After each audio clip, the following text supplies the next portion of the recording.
Okay, gute Woche, friedliche Woche. Um, there's a beautiful teaching from a student of the Baal Shem Tov. His name was Rabbi David Lakis. The custom is that we should share stories on after Shabbos, and especially to mention the name of the Baal Shem Tov. The previous Rebbe said that people say that it's a great blessing for finances to mention the Baal Shem Tov and a story of the Baal Shem Tov after Shabbos. The previous Rebbe said that there are three inaccuracies. Not necessarily the Baal Shem Tov, not necessarily after Shabbos, not necessarily is it just a blessing for finances, but saying about a story about a tzaddik at any time is a blessing for all good things. So I have a lot of different stories tonight, not necessarily one theme, but sharing a story of a tzaddik, any tzaddik, but any theme, is a blessing for all good things. Shab David Lakis said the following analogy about what it means to love our fellow like ourselves. He said, imagine if a prince, son of a king, is sent to join the efforts of the king's soldiers in a certain city. And the soldiers are successful in that city. So the prince is, of course, very happy that the king's desire is fulfilled. But if the prince were to discover that in another city, the king's soldiers were not successful, he wouldn't be happy. But another soldier who was not the king's son, he would be happy to discover that the soldiers in another city weren't as successful as his battalion, because the battalion that he led would be more prestigious, would be more honored by the king because only he fulfilled the mission, no one else did. But if you're the king's son, then you care about the mission of the king. It doesn't matter if it's you did the mission, someone else did the mission. You celebrate because the king's desire is fulfilled. So in a similar way, he was saying that, how do you know if you're really connecting to Hashem in the right way? It's if you celebrate another person's mitzvah. If it's just about your mitzvah and your connection, then it's not necessarily about Hashem. It's about how you have given something to Hashem. Versus if you can celebrate another person's mitzvah and if another person's um, disconnect or the misfortune bothers you, that shows that that the connection that you have with Hashem is a real connection because you care about Hashem's other children. It's not just about you. It shows your connection with Hashem is real. Connection with another Jew is real. So on that note, I want to share with you a fascinating story about the Tzaddik of Yerushalayim, Rabbi Aryeh Levin, not related, great last name. It was in June 16th, 1933, that Chaim Arlasarov was murdered. Chaim Lasarov was one of the founders of the Mapai. He was a leader of the left wing in the early days of the state. Actually, before the state was founded, he was the head of the Jewish agency in then Palestine under the British mandate. And when he was murdered, there was other Jews who were accused of murdering him from opposing political factions. This chief suspect of murder was Avram Stavsky. Avram Stavsky was reportedly present when this man was walking, when Chaim was walking with his wife in Tel Aviv. So reportedly, he shined the light with his flashlight on him, and then he was murdered. He was a number one suspect. And because he was suspect, he was put into prison. And because he was a leader of the Zionist revisionist movement, so it was considered that he was probably interested in murdering Chaim Lasraf because of their conflicting political views. And he did hard time. The British court, under the British mandate, the court investigated. During the investigation, he was suffering in prison. And Rabbi Aryeh Levin was famous for his involvement in helping Jews in prison. He would visit the prisons and he would encourage them. And he was certain that Avram Stavsky was not guilty, and he actually was acquitted, and so were the other suspects. It's rumored that communists killed this Chaim Lasraf, But whoever murdered him, either way, the point is that Avram Stavsky was eventually acquitted, but there was a boat that brought a lot of weapons to Israel, but it was from the political faction of the Zionist revisionist movement was involved, and so in the unfortunate one of the most unfortunate sagas in early Israeli history was how when this boat that brought all these weapons that could help the fight against the British, the opposing Jewish factions, political factions, destroyed all the weapons, and in that battle, Avram Stavsky was killed. So by Aryeh Levin, he has this dream. In his dream, he sees Avram Stavsky. Avram Stavsky is wearing his burial shrouds, and he says to him that he can't rest in the next world because his widow is going to marry someone, and his brother is alive. The halacha is that if someone passes away and they don't have children, and their brother is alive, their brother should either marry the widow or give her chalitza.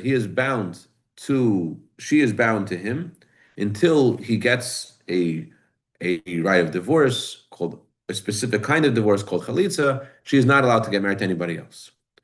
So in this dream, Aram Stavsky appears before Rabbi Levin, and he says to him that this is terrible. You can't rest in the next world because his wife is going to get married to someone, and she's not allowed to get married because my brother is alive. She's somewhere in America, and my brother is alive, and I didn't have children, and she's not allowed to get married to him. Levin wakes up. He's shocked. He's trembling. He's crying. He's completely overwhelmed. He tells his wife about his dream. And his wife is like, "Listen, there are many dreams. People have all kinds of dreams. Who says this dream is real? Who says this means anything?" But Rabbi Levin, he can't come to himself. And a short while later, he has the same dream. Aaron Stafsi comes to him and says to him, "I can't rest. My wife is going to get married, and she can't get married because we'd have children. My brother is alive. Please do something." At this point, Rabbi Levin is like, "I got to do something." So he locates the lawyer of Rabbi Stavsky. His name was Shmuel Tamir. He sends him a letter to America, and he says to him, "Please do what you can. I don't know if his widow is about to get married. I don't know if his brother is alive. I don't know anything. I'm just telling you about my dream that I had. Can you please find out what's going on with Branka? Branka was the widow of Rabbi Stavsky. Please find out how she is doing, what her plans are, and please find out if his brother is alive. I need to know this because I'm having this dream and I can't come to myself. This dream keeps on repeating." Then was the night of Shvi Shal Pesach. Rabbi Aryeh Levin again has a dream, and he writes a letter to Shmuel Tamir, and he relays to him the contents of the dream. In the dream, he sees Avram Stavsky. Avram Stavsky hands him a letter that is sealed with wax, and he says to him, "Please open the letter and read the letter." Rabbi Levin is in the dream. He writes all this in this. One second. We have to put the plug in. Hold on a second. We'll lose the this mic. Turn it off. Hold on a second. Oh, we're good. Okay. He writes in this letter that that Rabbi Avram Stavsky asked me to open the letter. In my dream, I know it's Shvi Shal Pesach, and on Shvi Shal Pesach, you're not allowed to rip. You're not allowed to tear something which is attached with glue. So this letter is attached with wax. You're not allowed to open it on the holiday. It's actually a biblical prohibition. Tofir v'korea. So he's not allowed to. So he says, "I'm not allowed to. Can you just tell me what it says?" So Avram Stavsky says, "Are you allowed to cry on the holiday?" And he says, "No, you're not allowed to cry on the holiday. You have to celebrate in the holiday." So Avram Stavsky takes the letter and he says, "Are you allowed to do a divorce on Yantiv? Are you allowed to do this specific kind of divorce, chalitza on Yantiv?" So I said, Rabbi Levin says in the dream, I said, "You can't." So they allowed to do it the night after the holiday, on nighttime. Can you do chalitza at nighttime? Rabbi Levin's like, I don't know. I need to look in the books. I don't know. I don't know if you're allowed to do chalitza on the night after the holiday. He gets up. This is the third time he had this dream in different ways. He writes in this letter to the lawyer, I don't know what to tell you, my friend. I'm so confused. Maybe I didn't fulfill my obligation. Um, I didn't visit Armstavsky's parents, that they should try to influence him, that his wife, his widow, should not get married. Maybe I did my job. But right now, she's not allowed to, she's bound to his brother. She's not allowed to get married. And this is a tragedy. Can you please help? Because his brother um, can't have rest in the next world, and his widow and his brother can't have rest in this world. So do me a favor, Rabbi Levin writes. Rabbi Levin writes these words: Tamin li yedidi, trust me, my friend. My hands are shaking while I'm writing this letter, and my words are short, and I can't convey how I feel. Because every time I saw him in the dream, it affected me when I woke up. Because every time he came to me and he said to me, why am I not doing enough? May God have mercy and may God give his parents in their heart to do all they can to hopefully fix this in a good way. So Baruch Hashem is a good ending to the story. The widow went back to Israel for a short period. They got a Jewish court together and they arranged the divorce, the chalitza. Only afterwards did she return to America and she got married. And Rabbi Levin was ecstatic. He says, I was so fortunate, he said, to do this mitzvah. Second. Oh, so hold on a second.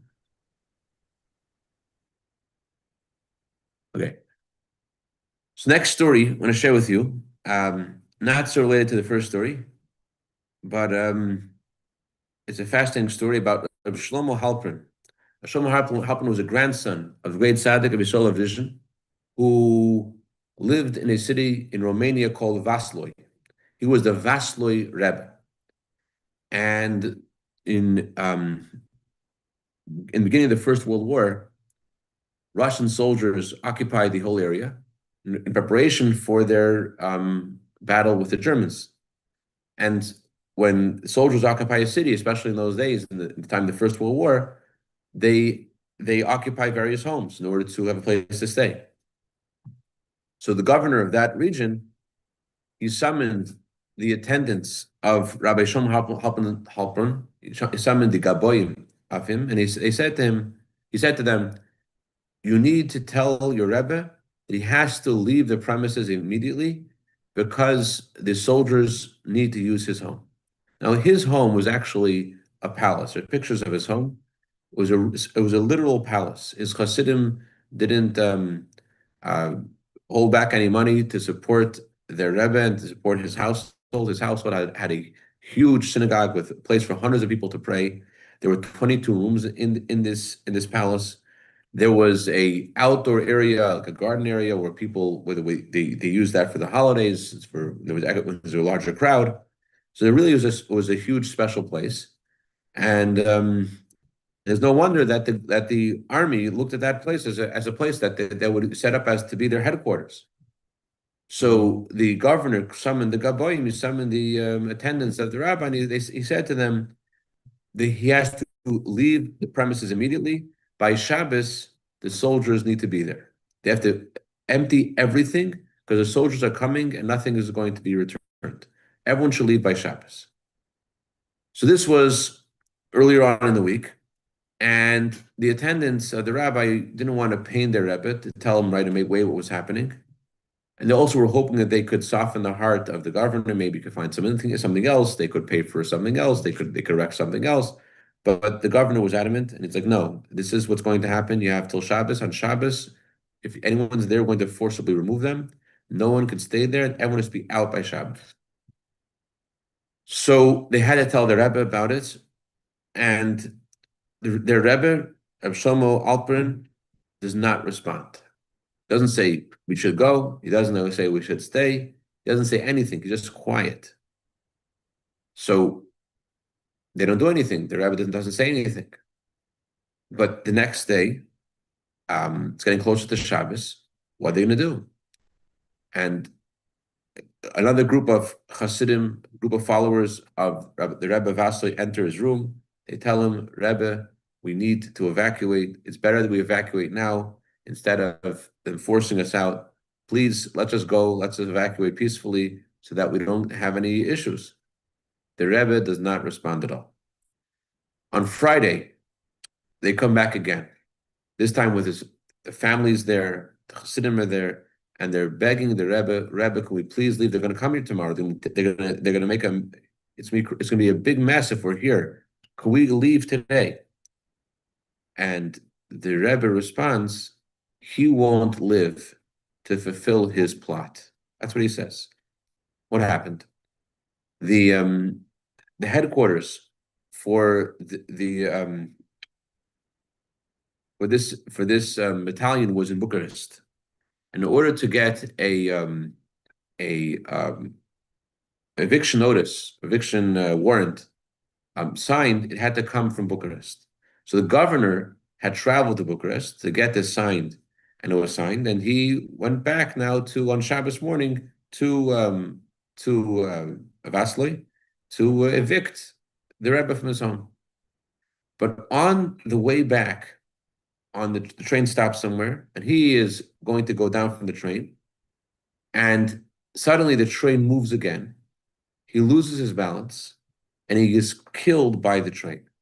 That's what happened. As their tzaddik, Shem Alpern said, he will not live to see his evil plot fulfilled. The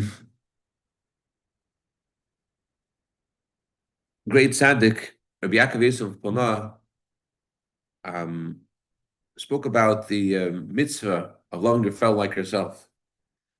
And he said that at the conclusion of the verse where God tells us to love our fellow like ourselves, God says the words, I am God.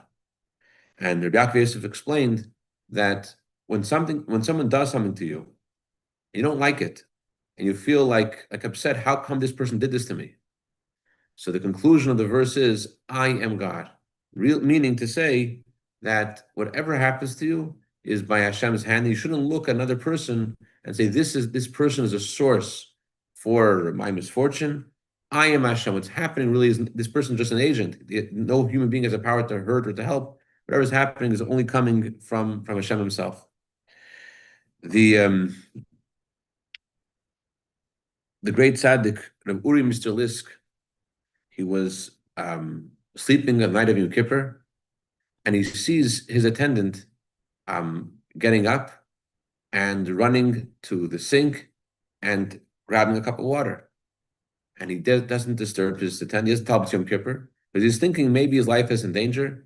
Maybe he really needs to drink. And so he doesn't tell him anything. He drinks the water and goes back to sleep. And then happens again. The same guy gets up. And Uri Lisk, he doesn't get up. He doesn't stop him. Maybe this guy, his life is in danger. Maybe he has to, I know it's Yom Kippur, but maybe he has to, maybe he's so thirsty. If I tell him, maybe they'll put his life in danger. So he doesn't say anything.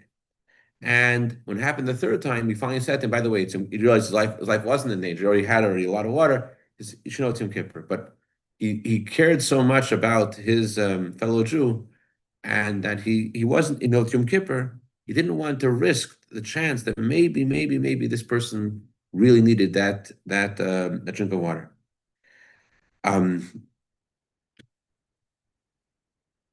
more story.